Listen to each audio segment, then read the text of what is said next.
welcome to another Thursday. You thought you might not have Thursdays like they were before last week, but you did. Welcome, everyone. I am admitting the beautiful people of this earth into the Zoom space. Hi. Great. Hi, how are you? The even more beautiful people of Voiceover. The beautiful people of Voiceover who don't get enough credit for how beautiful they are. I take great offense to this space for radio thing. It really hurts my feelings. Well, you know, we probably have less suntans than everyone else because we're in a booth, right, with no windows. So yeah, but you know, a face for radio, if it comes with cash, there can be things that are many worse. Not without a good sense.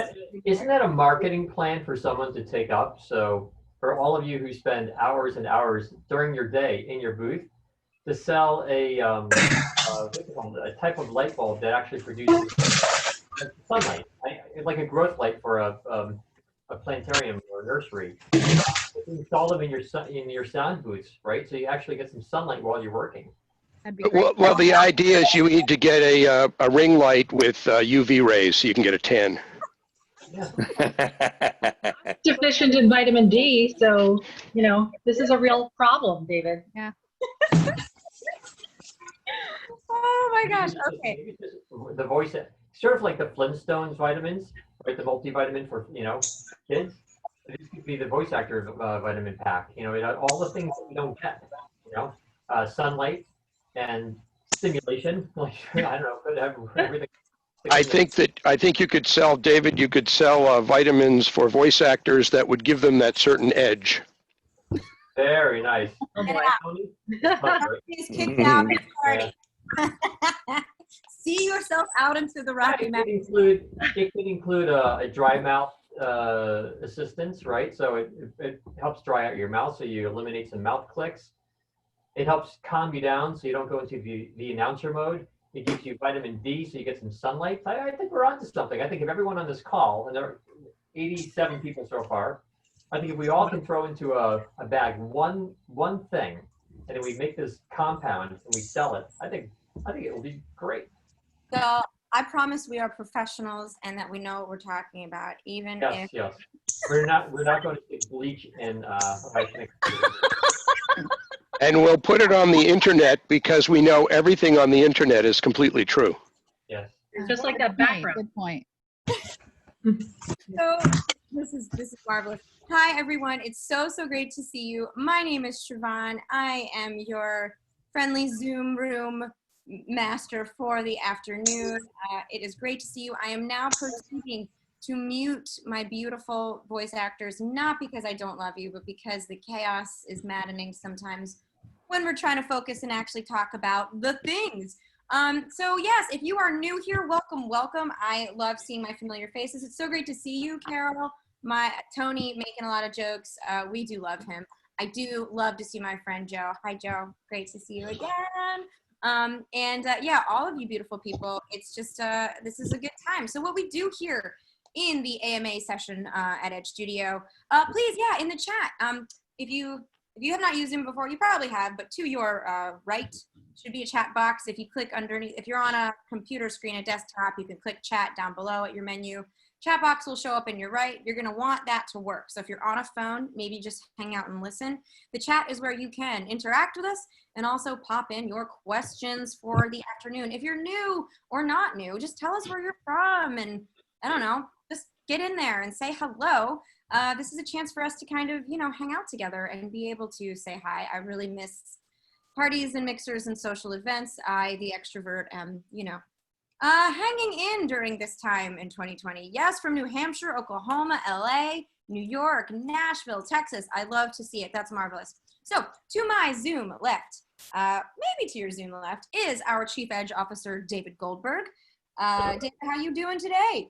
Good, and I see Noelle on. Siobhan, did you see that? I did, yes, she's Noelle. Hi. Can you hear me? Yeah, we hear you. Yeah, and actually, your video is very good as well. I'm super jazzed. For those of you who do not know, our friend, our coach, our incredible educator, currently I would say more educator as opposed to personal coach at this point with Edge.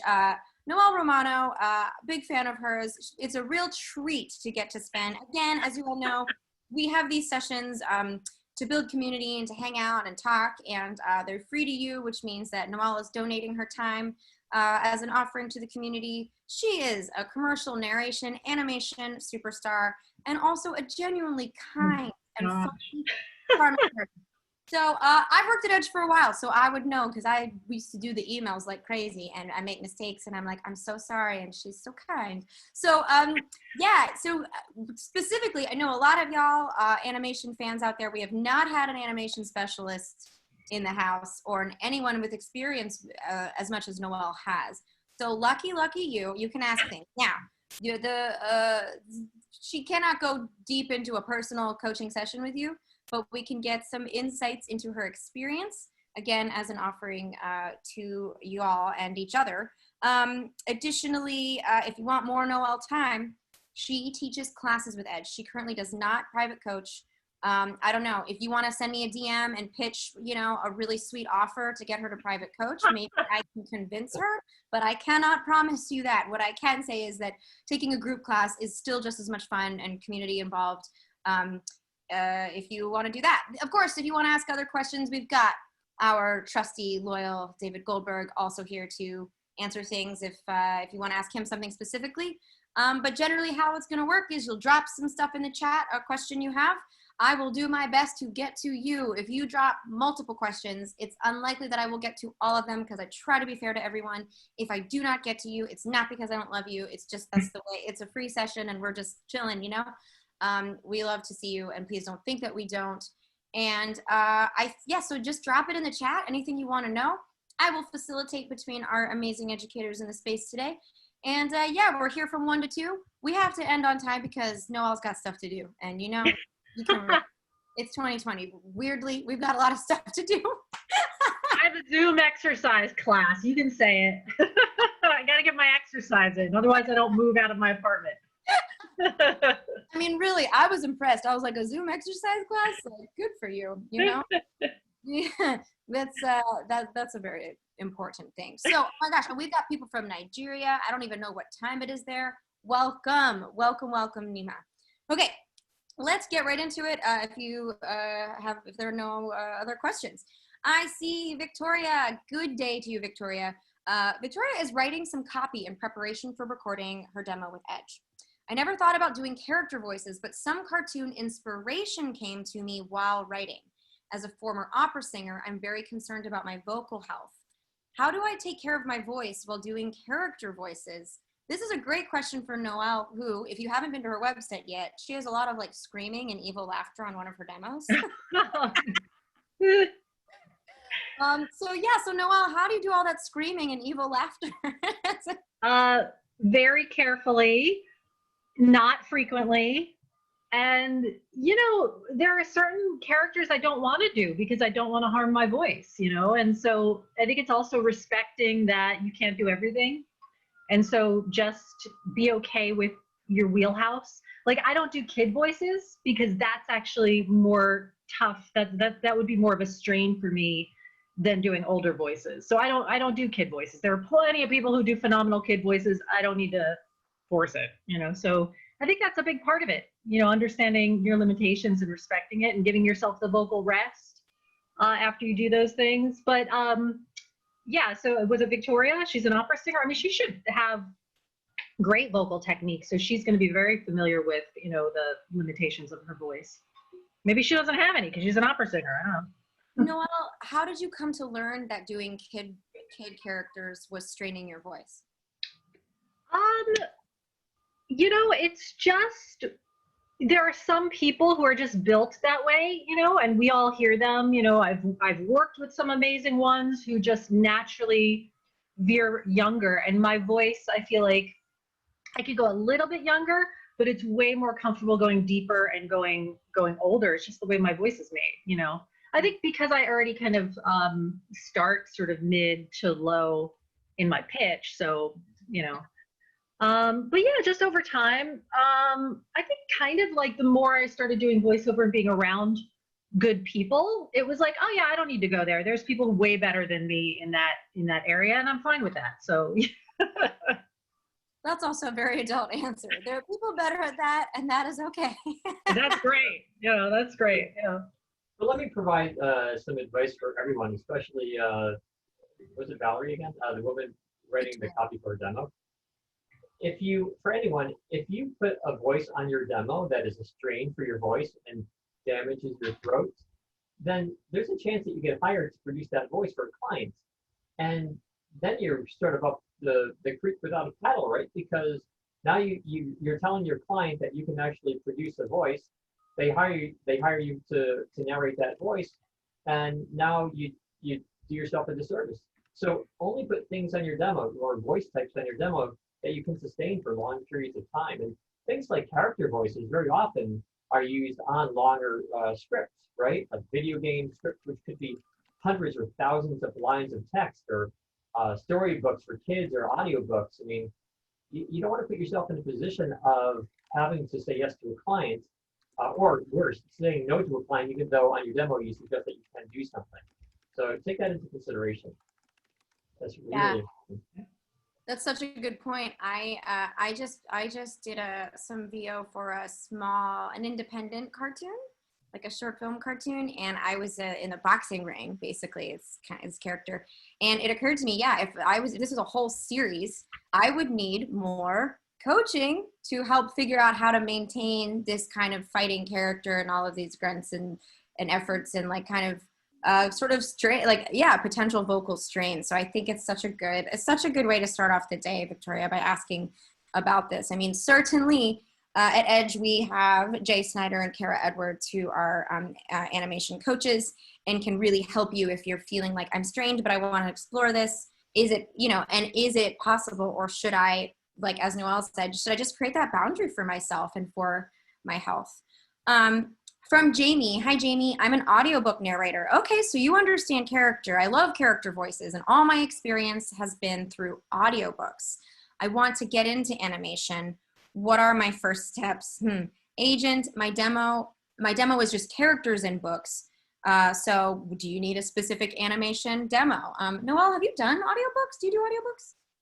I've done a few, not a ton. I tend to do more long form narration, but not specifically audiobooks.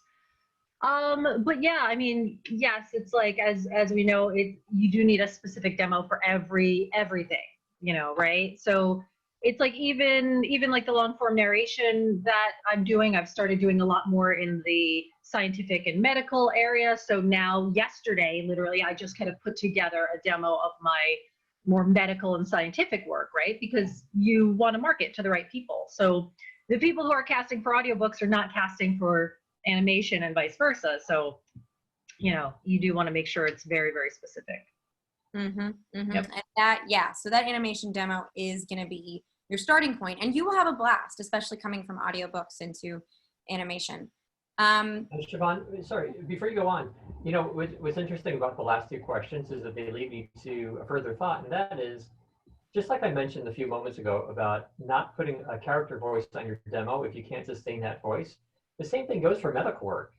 We hired at Edge, we hired a voice actor off of an audition for a medical job, and they couldn't get through the script because the script had so much medical jargon in it, but the audition also had medical jargon in it.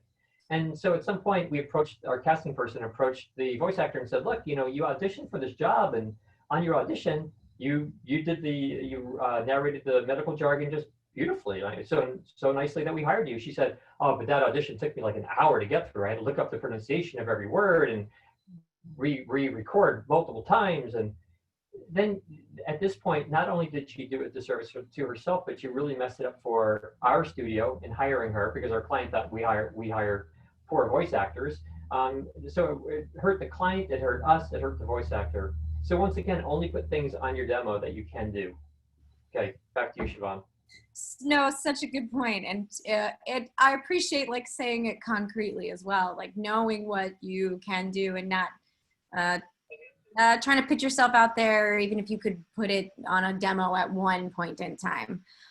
From Beth, if the casting call says the recording is remote, but they say looking for applicants in a particular area, apply or not apply because you don't meet the location requested.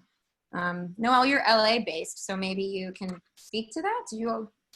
Yeah, I don't know if I understand it exactly. So wait, let me get this right. So it says that it's remote, but apply if they are local. What was the wording? The recording is remote, so they will record remotely, but they're looking for applicants in, let's say, Nashville. Oh, okay. Yeah, I mean, I've definitely auditioned for this, especially lately. I feel like all of my auditions from, because I'm in LA, I have a bunch of regional agents, and those auditions will come through where it's like, if we can get a local in the Denver area, great. But if not, make sure you have Source Connect, right? So then I usually have to label it that I have Source Connect, So yeah. So if that's what it says, that's what it says, Yeah, there are other reasons for that though. So there's an administration level reason for that, and one is that the company who's hiring the voice actor may hire the voice actor as an employee rather than an independent contractor. And if they hire the voice actor as an employee in the same state in which they are incorporated or have their business founded, whether it's an LLC or incorporation, whatever, then they save on tax paperwork,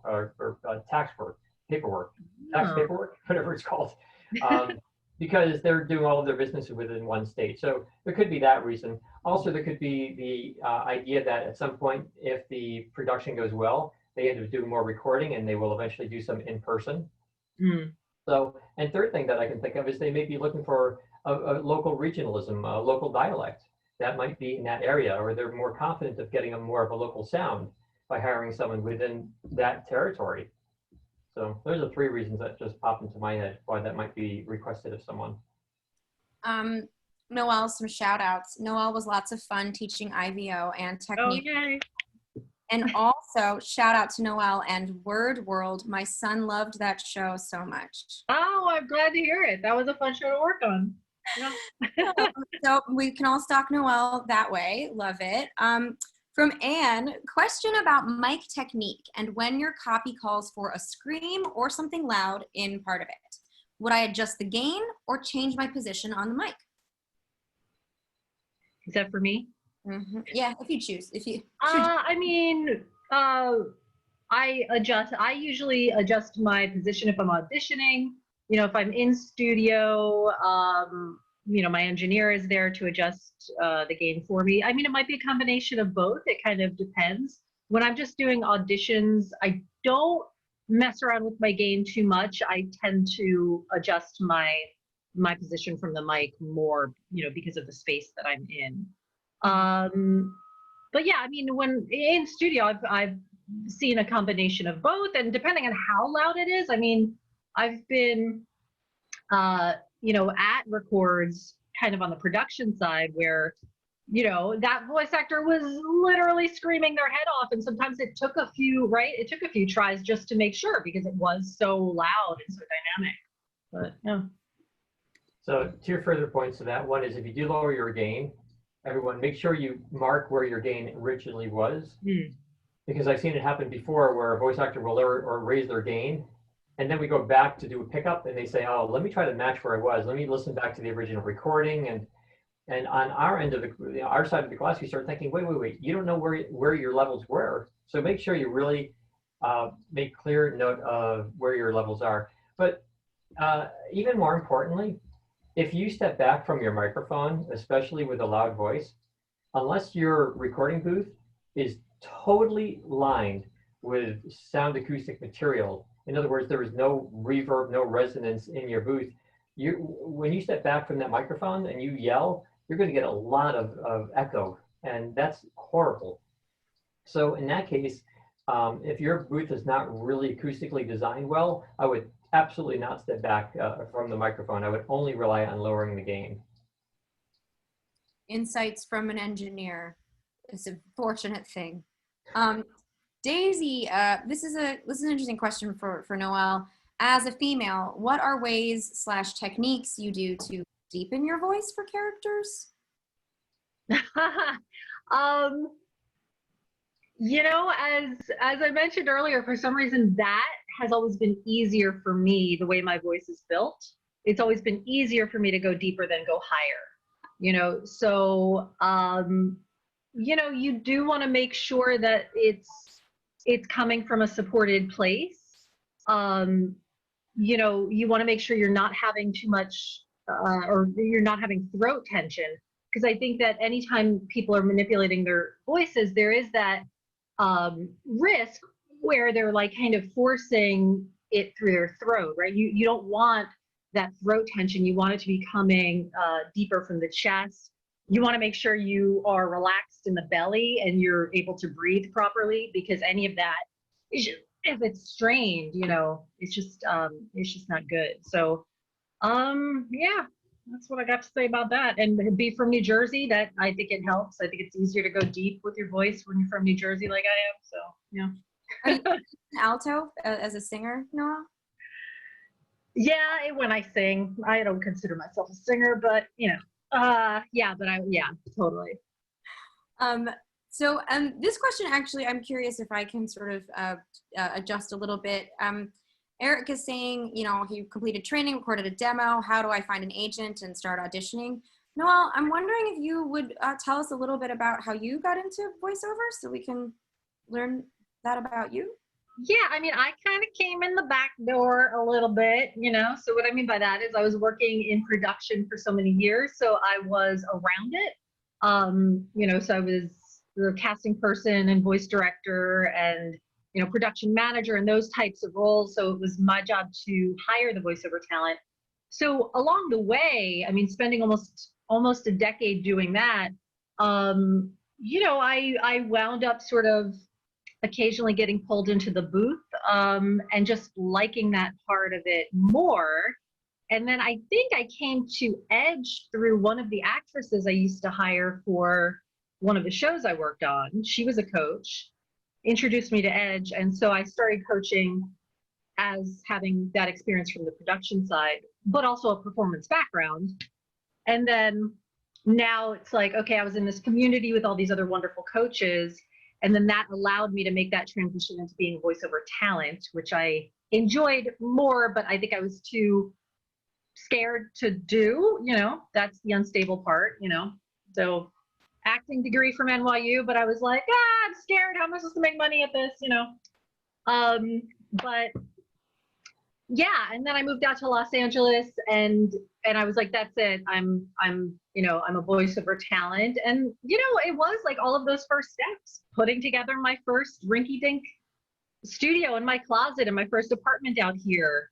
Marrying an engineer, which helped. My husband, I think it's somewhere around here, Andrew. So, you know, that helped. And then going after those first agents, and it's a snowball, you know, it's a big snowball, you know, like taking that risk, somebody takes a risk on you, and then it builds, you know. So yeah. No, just keep pushing that snowball.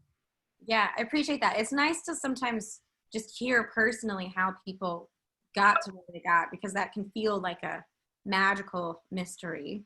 From Brony, this is a kind of, I guess this could be for either David or Noelle. Sounds like Brony is and I apologize if I'm saying your name incorrectly.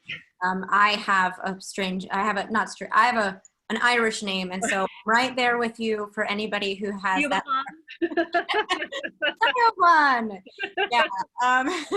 So Brony, it looks like they are an interpreter, sign language, I'm assuming. And is it okay to combine interpreting services and voiceover services in one website? Do either of you want to tackle that question? I mean, I don't know. Yeah, I mean, I would think that it would be great as a skill set that you could offer in addition to voiceover. David, what's your opinion on that? Yeah, I don't think that they would either profession would hurt the other one at all. And I think that the person could use it to their advantage when marketing voice acting, because being an interpreter means that you're really good with language, you're good with hearing, you're probably really good at taking direction, you're used to listening, and these are the skills that clients like. So, you know, if you read up a little bio page and read it eloquently enough, I think it could only come to help you. I agree. Like Italian, is that what it says? That's so unique. What I would say is, yes, I think that's good, provided one doesn't get too big, because your website could get pretty cluttery. And I think that aesthetically, if one branch gets big, like if your VO kind of really takes off, you're going to want a VO landing space that also has maybe just one section that says, I also offer these interpreting services. And because ideally what you would do is be like interested in interpreting, and then they would be able to go to the interpreting website as well to really explore a clean aesthetic of what those services are. But I think if you're especially just starting out in one space or the other, for instance, I used to advise students at Edge who were actors, right?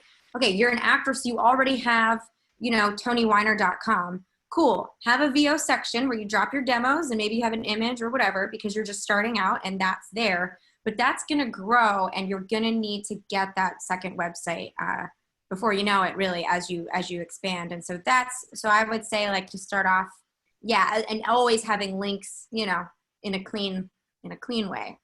Yeah, make it very clear on your websites, because it's always critical that a client can find the information that they need on your website. And they need to be able to find it quickly. So that's great. And if you speak multiple languages, you know, that typically comes along with that, then that's a terrific marketing skill, right? You know, you can record, you can help clients in multiple languages. So yeah, it's good. So Lauren is asking, kind of standard question, stuck at finding the most affordable equipment before moving forward with creating my demo. Do you have any recommendations of where to shop or search? Or David, you're pretty good at talking about the affordable studio breakdown.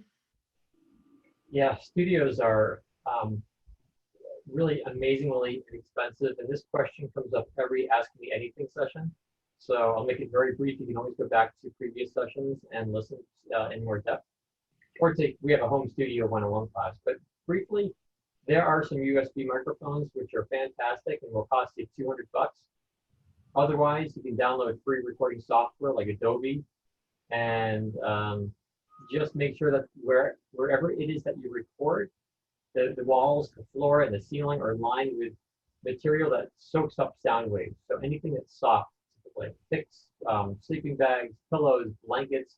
You can purchase foam, like 1-inch or 2-inch thick foam, and stick it on the walls. But like I said, even the ceilings and the floors, every area needs to have something soft on it. That's really all you need. Headphones, and, you know, a couple of microphone stands, a couple of small odd and ends, but that's it. The studios are super inexpensive these days.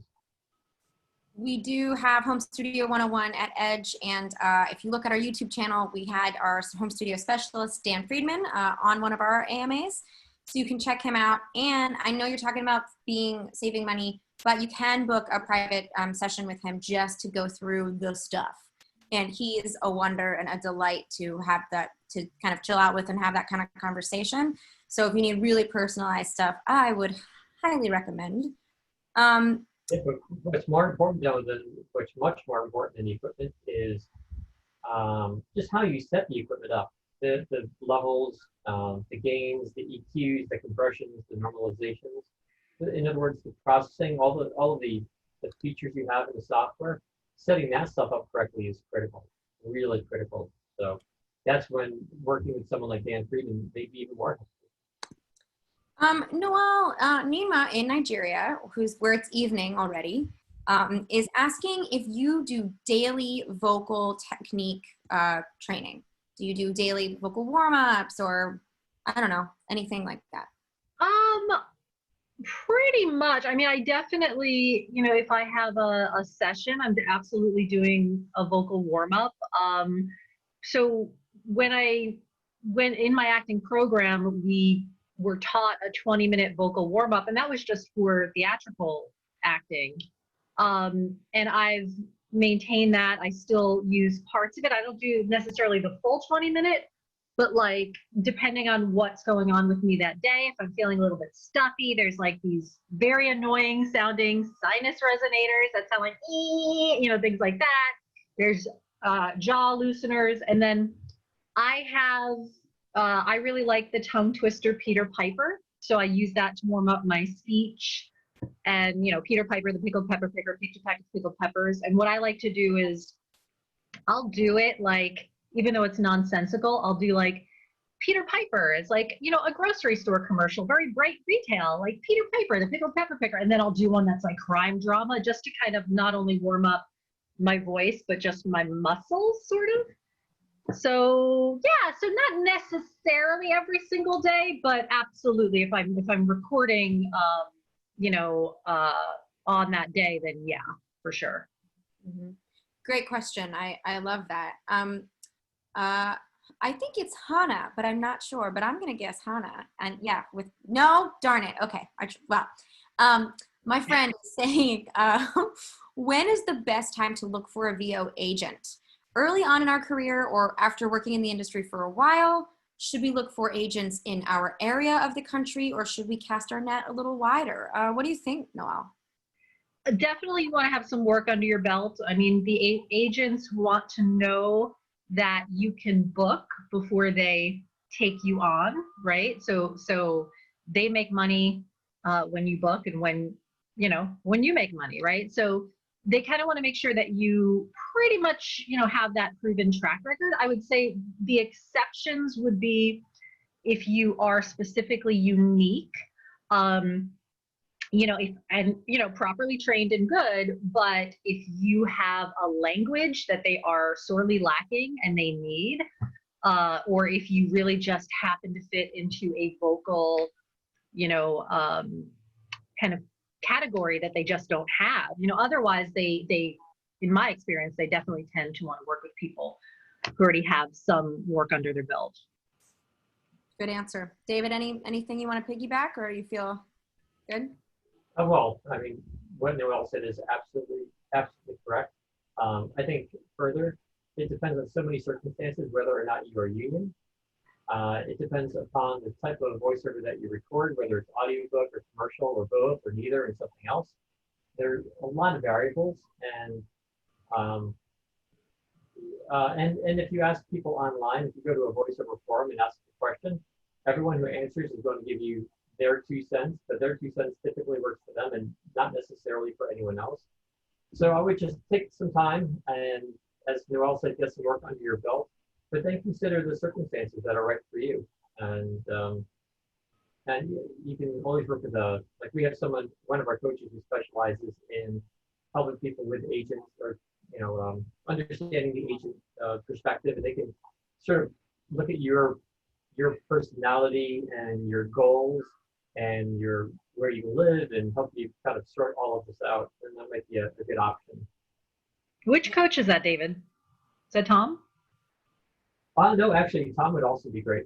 There were 2 coaches then. Did want to ask Suzanne Kendra or Shannon for the names of everyone. Do you mean Jen Sims? Are you talking about Jen? Jen Sims, yeah. She's teaching an agent class. Either she just taught it or it's coming up, in fact. Yeah, we do have a class on the agent world, but it was a couple months ago. So good idea to bring that back into the cycle. Let's go. She just wrote an article in our newsletter that came out 3 or 4 days ago. About auditioning, yeah. And it's a good one. From I said no. Sorry.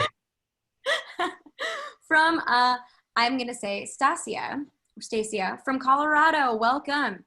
Sorry, I'm like in my Brooklyn apartment that does not have AC, so I'm loving quarantine. I love it. It's very entertaining to watch the glitter on your shoulders and the little lighthouse painting in the background. I'm like, this is the best YouTube channel I've ever seen. What is this? It's we really get to know each other over the past several months. So I love it. From Colorado. I haven't started coaching yet, she says, but have been practicing reading out loud, recording, and listening to myself. To do this, I'm using GarageBand on my Mac. Okay, what is the best, most common software that VO artists use on a Mac? David has answered this question a number of times too. Do you want to give us the crash course answer? Of course, yeah. There are a lot of different types of software you can download. Reaper, Twisted Wave, Adobe. There are a bunch of them. Just I would just look around, download the free trials of each one, play around with them, see which one works for you. I mean, GarageBand technically will work. It's just, it's not really made for voiceover. It is not made for voiceover. So the potential of editing is not, the ability to edit is not as good. I was going to say something though. If you have not had training, then you probably don't know what to listen for. So when you practice recording and you listen back, you may be making errors and you won't even know that you're making errors. So you'll be reinforcing bad habits. I would use our feedback form. It's free. You can upload recordings and other voice actors will comment on them. It's a free peer-to-peer review site. So that's what I would use. Again, it's called the feedback form and you can find it on our website. Brilliant. Okay. Yeah, the feedback forum is a great space to talk with community folks and just kind of get a lot of questions and feedback answered. And there's a whole bunch of things to do in there, which is where you can submit recordings and for peer review, and people help each other out, and it's super fun. Here's another question that I don't know that David will be able to answer. Will Edge Studio resume in-studio training soon? Yeah, so we're sort of thinking about it soon, maybe. It depends on how things are going. That's not a concrete answer, and I wish I could give you more, but we're just sort of following the numbers, like every small business in New York City and for that matter, the country. And as soon as we can open our doors full time, trust me, I will be the first one through those doors. It's been just about 6 months since I've been in my own studio now. It's killing me. So yeah, we'll keep you posted. We will keep you posted. I have made David promise to bring me some vegetables from his garden. So I too am looking forward to the in-studio time again. But yeah, it's, again, you know, the safety of our community is a priority. So we have to really, we gotta be strict because, you know, that's part of our job. From Kaya, for first demo, if you wanted to do, okay, this might be tough because we're talking about children's books. Yeah, so audiobooks. If you wanted to do children's books, could you just record yourself reading from different children's books? So that's a really specific audiobook demo question, and I would say that does anybody feel like they can answer that? My impulse is that you would not just do a children's book demo. I'm happy to answer that unless Noelle, you want to? You were the featured guest today. I have a feeling we probably have a similar answer, which is, at least the way the question is posed, it sounds to me, you know, just reading from children's audiobooks, it's that thing of like voiceover, even though we are technically reading words into a microphone, it's in the training and the acting, it's where you learn to bring those words to life. And so I don't know, I don't see how just reading words into a microphone, I don't see how that would serve her. You know, I think you have to have the craft and the acting behind it and be performing those words, unless I'm not understanding the question correctly. So that's my 2 cents. Yeah, well, 2 other parts to that. So one is, even if she has the training, recording a demo on your own is really hard. Yeah. Because you're so close to it that you won't catch your own mistakes. Your brain will tell you what to listen for, but it may not be what's on the page, and there may be errors, and your potential clients will catch them, but you won't. It's super helpful to have someone with trained ears there helping direct you, helping record. And for kids' books, very often there is background music and or sound effects, and if it makes sense for a story to have those, you really should have those in your demo. The other question I thought that perhaps she meant is it okay to have an audiobook demo that is just for kids? And that is totally fine. Yeah, I mean, you narrow the number of clients you can get, but then at the same time, you specialize in children's audiobooks, and that could be very enticing to a children's audiobook publishing company. So, you know, in the grand scheme of things, a voice actor can have one demo, a compilation that shows every style of voice acting, but that would pretty much overload a potential client because they think you're a jack of all trades. So generally, voice actors break down their demos into smaller segments. as Noelle mentioned, I think in the first question today, whether it's a commercial demo, an audiobook demo, a character demo, a promo demo, and so on. But then there are voice actors who really work in and focus on subgenres. So there are audiobook narrators who have demos just geared towards sci-fi, and another demo geared just toward contemporary classic, and one for kids, and one for erotica, and so on. So there's nothing wrong with having a demo just for kids' audiobooks, if that was what you meant by that question. There's just a shout out from my friend. Maybe if it's not Hannah, is it Han? Who just says, want to say thank you to Edge. Took a workshop and made amazing contacts that helped book work immediately. Awesome. Thank you for saying so. Wow, That great. makes me so happy. Yeah. And I love her backdrop. It's really, really cool. So I don't know if we want to quickly go through this question from Lucy. My coach just said I was ready to audition, so I've started on the pay-to-plays. The wild west of pay-to-plays. Any tips from either Noelle or David on how to be successful on out in the universe of this part of the world? Ooh, I'm not currently active on pay-to-play, so I'll hand it over to you, David. Yeah, so just for the record, pay-to-plays is sort of a nickname for online casting sites. You have to pay to be able to work within the online acting sites. So you pay to play, and sometimes it's known as the initialism P2P. So if you're looking at voiceover forums or articles and you see P2P or pay to play or online casting sites, they're all synonymous. Yeah, there are all kinds of techniques. I've read countless articles from voice actors who are successful on them, each giving their own recommendations as to what made them successful. So to a large extent, you have to sort of get in there and try it and figure it out on your own. There are two online casting sites, which are the biggest, voices.com and voice123.com. I know the owners of both companies, and they have the same goals. They help voice actors in very, very different ways, but ultimately the voice actors are there for the same purpose. I've had voice actors swear that they are amazingly successful on one of the sites and not the other. And for every time a voice actor says that, another voice actor tells me the opposite, that they're successful on yet the other of the two big online casting sites. Again, you have to experiment. There are articles that say you need to be one of the first voice actors to submit your audition. I've read reasons why you may not want to be one of the first ones. Ultimately, I think it comes down to doing your craft well. Everyone on this call is looking for success, and you can have all the tips and tricks and things in the world, but ultimately nothing will happen unless you audition well. And if you don't audition well, you're probably not going to get anything, no matter how good you are. No matter how many auditions you submit. So don't put the cart before the horse. Get trained, and maybe you are, to the person who asked the question. But if you're not trained, get training, get audition training, and then worry about the next step of, which online casting sites should you work with.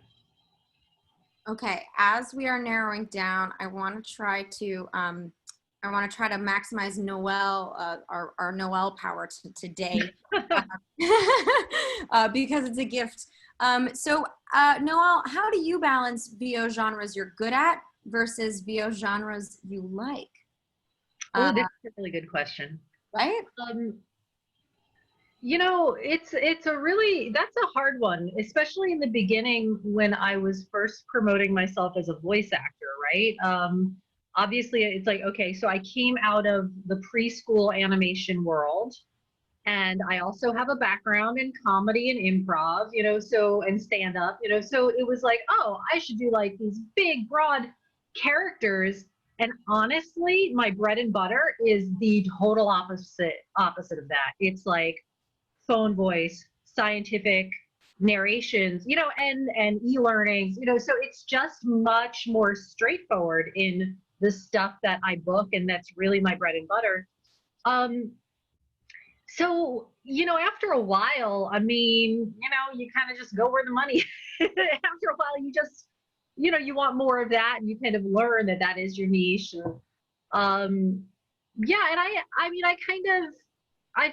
I like the kind of nerdy technical stuff, because I think that it's a really interesting marriage of, like, it's very technical, but yes, there is, it brings in the acting and it's a hard one. I mean, I think especially in the beginning, you kind of have to try it all and see what sticks, and so that is where being in workshops and classes and using things like the feedback forum, over time you see that pattern of like, what are people responding to? What are you good at? Because sometimes we're not always great at knowing what we're the best at. So yeah, but Yeah. great question. Yeah. I love that too. I'm seeing some questions about really specific gear.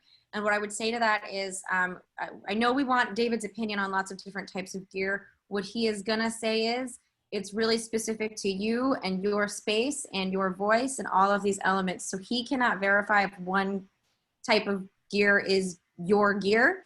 If you want to really get into that though, we can do private consultations, and David does them too. And I will drop a code for a little discount on a session if you really want to get into the nitty gritty home studio stuff. So I just wanted to shout that out for my people who are asking those kinds of questions. Okay, I'm training. Okay, this is all good.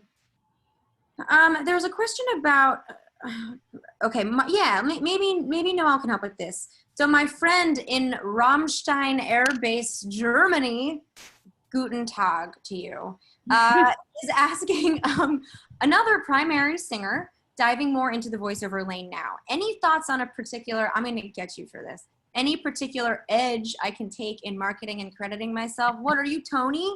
We have 2 cornballs. I can only handle one. But Noelle, do you want to talk a little bit about how you got into kind of more of marketing yourself as you became more of a voiceover as opposed to voice actor, as opposed to working in the kind of production side of things? Yeah, I mean, in the beginning, it was, a little bit of a hodgepodge of everything. I was at the beginning way more active on the pay-to-play sites, booking work off of there. It really is like, I would say a lot of personal networking. I've gotten agents from classes that I've taken, like promo classes, and I think I'm going into this class to learn promo, which I am, but a side effect is I meet somebody who refers me to their agent, and then I think that people really tend to overlook the obvious, and I'm very guilty of this. So much of my work and so many of my regular clients have come through my personal network. And we have a habit of thinking like, oh, my uncle is a dentist. He doesn't know anybody in voiceover. And it's like, no, you don't know if one of his hygienists or whatever is married to the owner of an e-learning company. Like, you don't know, where those connections are. And so much of that has really just come through word of mouth, through personal connections. Oh, she's the head of marketing at a pharmaceutical company. How did I not know that? So for me, that's been, I'd say, a big source of a lot of my work. And yeah, but like I said, it is a weird combination. I've had regular clients for years who found me, just found my website, so making sure that website is optimized. It's really a combination. Yeah. I was actually talking on Twitter to a student the other day, and I was like, hey, spinning the wheels is such a big part of it. And actually, to Noelle's point, it's very true. The more people know, well, I'm a social media manager, so I'm all up in that stuff. I know some people hate it, but the more people in your network that know you do this, they will reach out to you in surprising, yep, and I'm getting affirmative nods from my friend Dawn, just making sure the world knows that you've got these skills. When you've got demos, put them up every couple of months. Like, hey, remember I do, because people have reached out to me as well, just being like, hey, you're a voice actor. Can you do this kind of thing? Of course I can, whatever, right? Like, yep. That's such a big part of it. David, any other insights onto marketing yourself as you begin your career? Be creative and be professional, and think about everything from your client's perspective.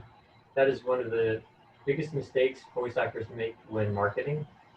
they don't think about things from the client's perspective. So they send us demos, and we don't know what they're talking about in their initial communication to us. They say, "Here's my demo." As a studio owner, I mean, I don't know if they are a copywriter and this is their demo of copywriting, or if they're an engineer or an editor or a voice actor or a voice director. I mean, make your file names clear, spell out very clearly what it is, or what type of voiceover you provide. Make it easy for anyone in our casting department to know what it is that the types of genres that you specialize in, so they know where and how to file you, so we can call upon you when the client needs your type of voice. I mean, it just, oh my goodness, I talk for hours on this and I won't, but I mean, I could some other time, but not right now. I think this is not the place to do that. But again, I think it all comes down to thinking, if you own a studio or a production company, or you were hiring a voice actor, what would you want someone to do to you? How would you want a potential voice actor to reach out to you? And that's what you should do to someone that you are reaching out to. Thank you, David. Crash course responding to a few things. Somebody was asking about how many commercial segments on a demo. How many, I think, is going to depend on how long it is. Am I right, my people? Like we do minute-long demos, right, for commercials at Edge Studio? Yeah, commercial. Well, no, you can take this if you want. Well, yeah, I mean, I would always aim for between like 5 to 7, but it really depends. I mean, there's no sense in having 7 spots on a demo if the 7th spot is doing the same as the first spot, right? So it's like you want to make sure that each spot is doing a little something different. I hear a lot of demos where it's like it's the same spot repeated with different music, you know. So it's really like, you know, it's that quality over quantity thing is how I look at it. Yeah, but sometimes a voice actor does just one type of voice really well, and that's how they market. And if you only do one thing really well, then that's how they market. And certainly your demo can be shorter, right? You don't need to repeat things on your demo, as Noelle said. But there may not be anything wrong with just showing one style. I think a lot of voice actors feel the necessity to have variety on their demo, and so much so that they start putting lesser quality type voices on their demo, and that just shoots down their demo. You know, only show what's really good. Only show what's in, Noelle, to use your word from before, show what's in your wheelhouse and show nothing else. Last question, so I can do a little bit of housekeeping. And this one's really nice. It's from Alni. Noelle, what do you wish you knew when you were starting out in voiceover? I wish I knew that potential agents, casting people, whatever, out here in Los Angeles didn't care that I had worked in production in New York on all of these other. They didn't care. Like, that didn't give me a leg up. Nobody cared, you know, like, it's still, I had to check that ego and still get my butt in workshops and still like train and get out there. And like, you know, it's not like one and done, or even like, you know, I think there's this tendency for people to think like, oh, I've done the work and now I'm done and now I never have to train again. And that's just simply not true, you know?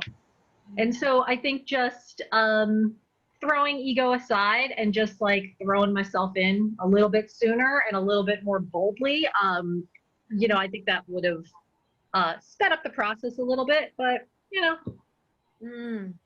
That's a great response, and sort of like, yeah, that she thinking like, ooh, I have an in because of this other experience, and then that doesn't matter. That should actually be empowering for everyone. Like, you can be whoever you are, because they don't care about your former self. I mean, it's kind of like womp womp, but also empowering at the same time. And I want to say, so I know a lot of people are asking questions about how to do this in the most affordable way. I put this in the chat, but I'm still going to encourage people to book. I'm not even saying you have to do it with us, but booking a one-on-one with someone is going to be worth the money in the long run of figuring out the avenues for you to reasonably approach this industry. We do not like to kind of sugarcoat anything at Edge. Like, VO is not the cheapest thing to get into. You got to have a home studio.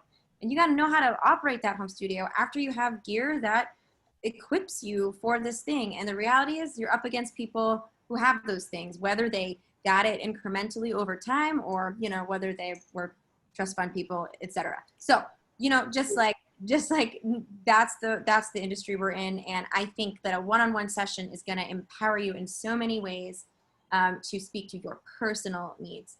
Siobhan, Yeah. let me just throw something in based upon Noelle's last response and what you're saying now. And this is for anyone getting into voiceover.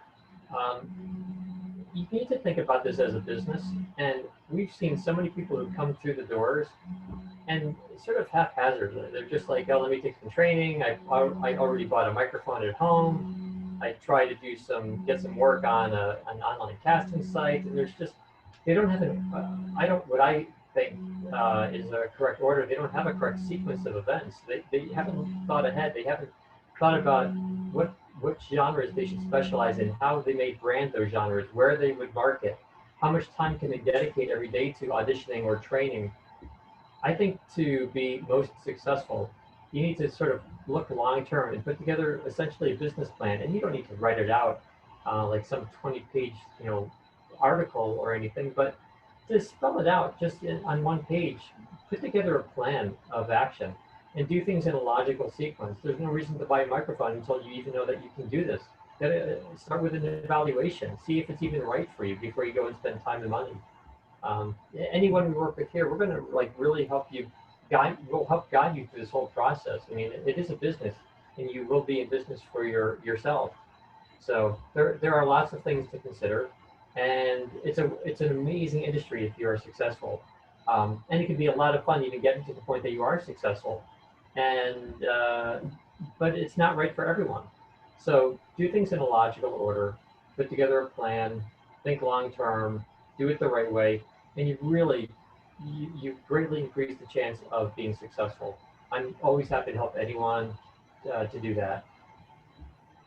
Okay, thank you, David. I have put in the chat here, please drop your social media handles so we can follow each other.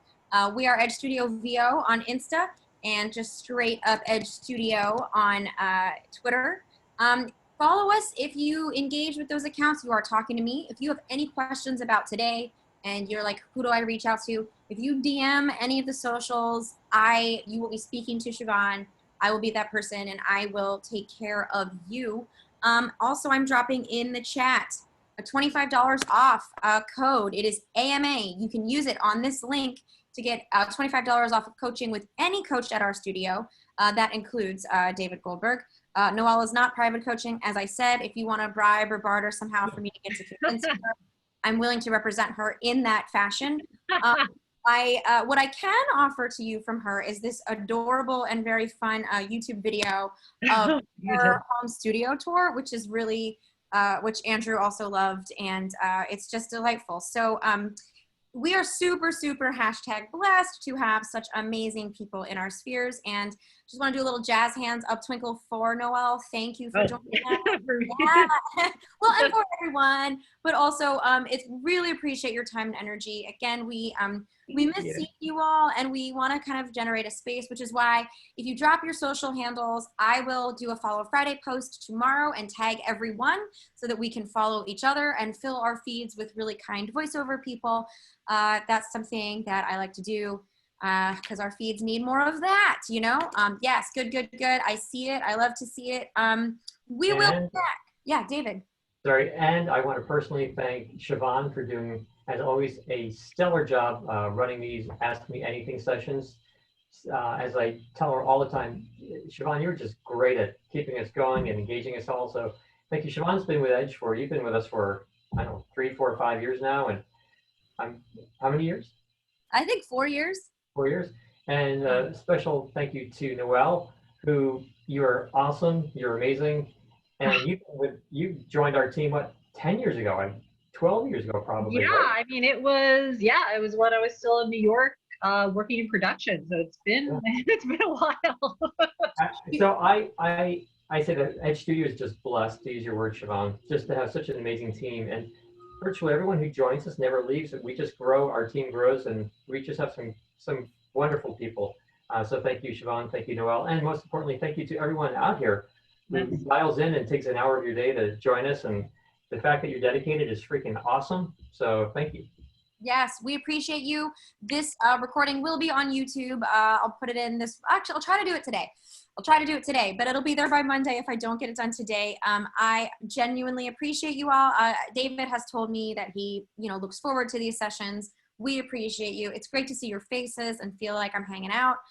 This extrovert, as I said, is hurting. If we didn't get to your question, I still care about you. Hit me up if there's something you're like, I really didn't get info on, and we'll try to make sure we'll prioritize you next time. Just really quickly before we're out of here, the next session, what is today, the 27th? It will be September 10th. Wowie zowie, that's wild. Okay, if you click the ellipses underneath your chat, you can save the chat. You can just click a little save chat if you want to get any information from that. If you're looking just for the social handles, I will post everybody's. I've just saved it for my own purposes. The link will be posted on YouTube. Once again, thank you. Thank you, Noelle. David, it's great. Thank you. This is so much fun. Okay, Awesome. have a great workout, and everyone have a great day. I will miss you, and I'll see you very soon. Bye, Thank you, David. Siobhan. Take Bye. care. Stay healthy. Bye.